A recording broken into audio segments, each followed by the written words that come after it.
বেগুন ভাজা খেতে কে কে ভালোবাসো? আমার তো খুব ভালো লাগে, আর শীতের দিনে বিশেষ করে ভালো লাগে।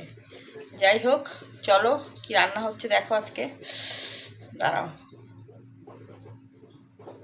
এই দেখো বেগুন ভাজা, নুন, লবণ, লবণ, হলুদ আর হচ্ছে একটু চিনি দিয়ে মাখিয়ে রেখেছি।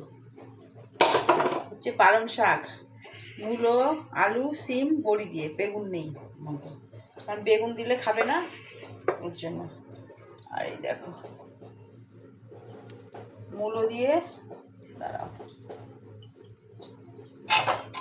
মূলো দিয়ে যে ডাল, মুসুরির ডাল, মূলো আর ধনেপাতা দিয়ে হবে।